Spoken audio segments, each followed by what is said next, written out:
পক্ষ থেকে উপাচার্যকে বলেছিলাম বিশ্ববিদ্যালয় খোলা রাখতে, হল ভ্যাকেন্ট করা যাবে না। উনি গতকালে জরুরি সিন্ডিকেটে সেই সিদ্ধান্ত নিয়েছেন। সেই সিদ্ধান্ত 6 মাসের মধ্যে উনি চেঞ্জ করতে পারেন না। আজকে যে তোমরা জানো আমরা শিক্ষক ঐক্য পরিষদের পক্ষ থেকে এসেছিলাম। আমরা বিশ্ববিদ্যালয় চালু থাকুক, হল খোলা থাকুক, সেটি আমরা চাই। এই যে সংকট তৈরি হয়েছে, এই সংকটের সমাধান বিশ্ববিদ্যালয় বন্ধের মধ্যে দিয়ে হবে না, আমরা সেটা বলেছি। তার সার্বিক পরিস্থিতি নিয়ন্ত্রণে নেওয়ার ব্যাপারে সেজন্য ওনাকে সাধুবাদ জানাই এবং নিরাপত্তা বাড়িয়ে জাহাঙ্গীরনগর বিশ্ববিদ্যালয়কে খোলা রাখার জন্য আমি অনুরোধ জানাবো এবং জাহাঙ্গীরনগর বিশ্ববিদ্যালয় দেখিয়ে দিবে বাংলাদেশে স্বায়ত্তশাসিত প্রতিষ্ঠান হিসাবে তার প্রশাসন নিরাপত্তা দিয়ে তার ছাত্রছাত্রীকে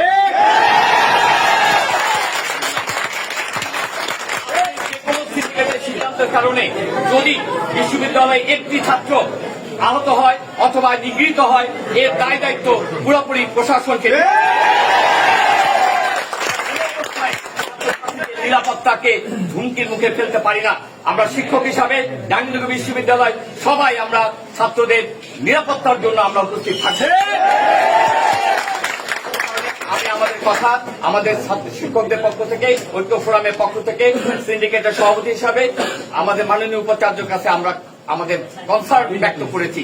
আমরা আশা করব উনি ওনার সই বিবেচনায় বিশ্ববিদ্যালয় যে ড্যামেজ হয়েছে সেইটাকে কন্ট্রোল করবেন, সেটাকে আফল করে বিশ্ববিদ্যালয় যে ইমেজ সেটাকে পুনরুদ্ধার করবেন। আমি একটা আইনগত দিক জানাইতে চাই। আপনারা সকলেই জানেন গতকালকে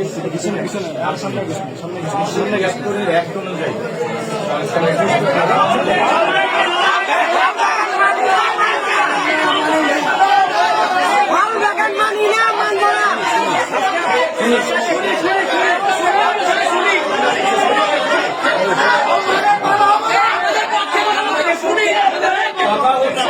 সে নিয়ম হচ্ছে সিন্ডিকেট যদি কোন সিদ্ধান্ত নেয় সে চাইলেও যে কোনো ঘটনাপত্র সে 6 মাসের মধ্যে পরিবর্তন করতে পারবে না।